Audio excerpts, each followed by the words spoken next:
Neat ಪರೀಕ್ಷೆ crack ಮಾಡಬೇಕು ಅಂತ ಹೇಳಿದ್ರೆ ಕೋಚಿಂಗ್ ಇಂಡಸ್ಟ್ರಿ ಹೋಗ್ಲಿಲ್ಲ ಅಂತ ಹೇಳಿದ್ರೆ ಯಾವ ಒಬ್ಬ ವಿದ್ಯಾರ್ಥಿನೂ ಕೂಡ ಕ್ರ್ಯಾಕ್ ಮಾಡೋದು ಸುಲಭ ಇಲ್ಲ.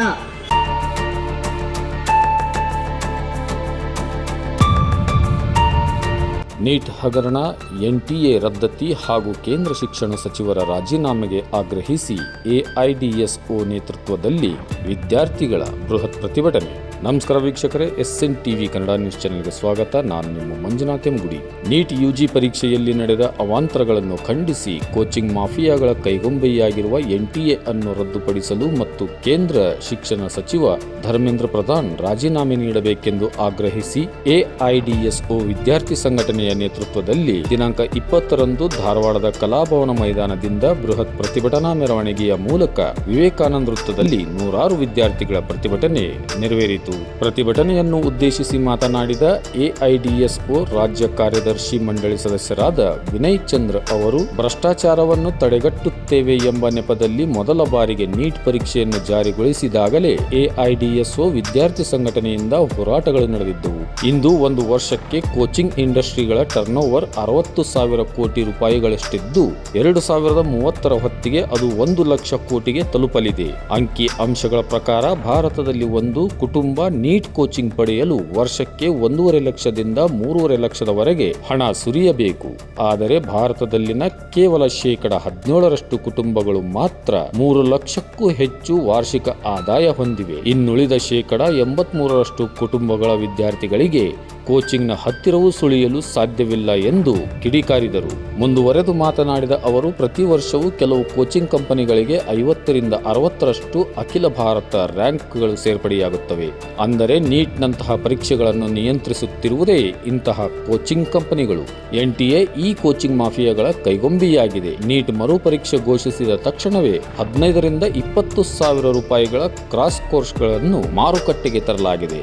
ಈ ರೀತಿಯ ಪರೀಕ್ಷೆಗಳನ್ನು ಎದುರಿಸಲು ಆರ್ಥಿಕ ಒತ್ತಡ ಒಂದು ಕಡೆಯಾದರೆ ಮಾನಸಿಕ ಒತ್ತಡ ಊಹೆಗೂ ಮೀರಿತ್ತು. ಕಳೆದ 10 ವರ್ಷಗಳಲ್ಲಿ 1 ಲಕ್ಷ ರೈತರು ತಮ್ಮ ಜೀವ ತೆತ್ತಿದ್ದಾರೆ. ಆದರೆ ಇದೇ ಅವಧಿಯಲ್ಲಿ 1.5 ಲಕ್ಷದಷ್ಟು ವಿದ್ಯಾರ್ಥಿಗಳು ಆತ್ಮಹತ್ಯೆಗೆ ಶರಣಾಗಿದ್ದಾರೆ. ರೈತರ ಆತ್ಮಹತ್ಯೆ ಮತ್ತು ವಿದ್ಯಾರ್ಥಿಗಳ ಆತ್ಮಹತ್ಯೆ ಹೆಚ್ಚಾಗಿದೆ. ಈ ವರ್ಷ ನೀಟ್ ಪರೀಕ್ಷೆ ರದ್ದಾದ ಮೇಲೆ ಕಳೆದ 48 ಗಂಟೆಗಳಲ್ಲಿ 6 ವಿದ್ಯಾರ್ಥಿಗಳ ಆತ್ಮಹತ್ಯೆಯನ್ನು ಒಳಗೊಂಡಂತೆ ದೇಶಾದ್ಯಂತ 16 ವಿದ್ಯಾರ್ಥಿಗಳು ಆತ್ಮಹತ್ಯೆ ಮಾಡಿಕೊಂಡಿದ್ದಾರೆ. ಪ್ರತಿದಿನ ಆತ್ಮಹತ್ಯೆ ಸಂಖ್ಯೆ ಹೆಚ್ಚಾಗುತ್ತಿದೆ. ಇದು ವಿದ್ಯಾರ್ಥಿಗಳ ಆತ್ಮಹತ್ಯೆ ಅಲ್ಲ, ವ್ಯವಸ್ಥೆ ಮಾಡುತ್ತಿರುವ ಕಗ್ಗೊಲೆ.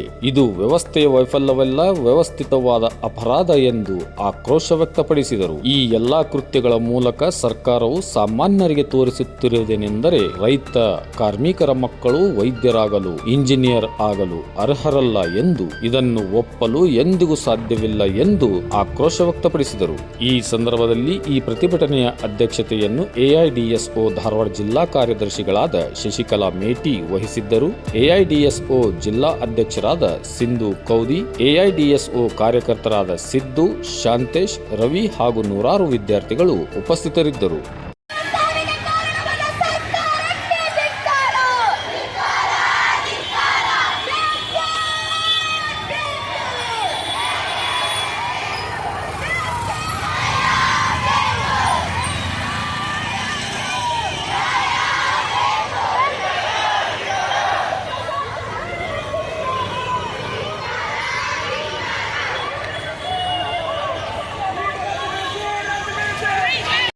ಅನುಕೂಲ ಮಾಡಕ್ ತಂದ್ಕೊಟ್ಟಿರುವಂತ ಪರೀಕ್ಷೆ ಅಲ್ಲ.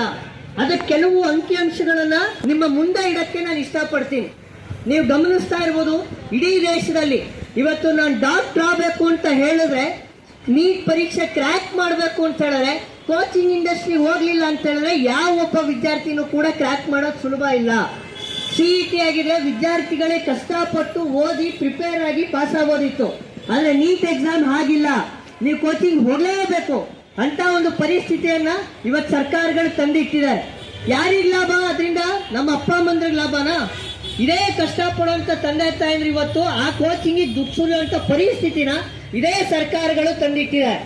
ಇವತ್ತು ಇಡೀ ದೇಶದಲ್ಲಿ ಕೋಚಿಂಗ್ ಇಂಡಸ್ಟ್ರಿ ಯಾವ ದೊಡ್ಡ ಮಟ್ಟಿಗೆ ಇವತ್ತು ದೊಡ್ಡ ಬಿಸ್ನೆಸ್ ಆಗಿದೆ ಅಂತ ಹೇಳಿದ್ರೆ, ಒಂದು ವರದಿ ಹೇಳುವಂಥದ್ದು ಇಡೀ ದೇಶದಲ್ಲಿ ಒಂದು ವರ್ಷಕ್ಕೆ ಸದ್ಯಕ್ಕಿರುವಂತ ಟರ್ನ್ ಓವರ್ ಅದು ಇವತ್ತು ಶಿಕ್ಷಣ ಕ್ಷೇತ್ರ, ಸೇವಾ ಕ್ಷೇತ್ರ ಉಳ್ಕೊಂಡೇ ಇಲ್ಲ.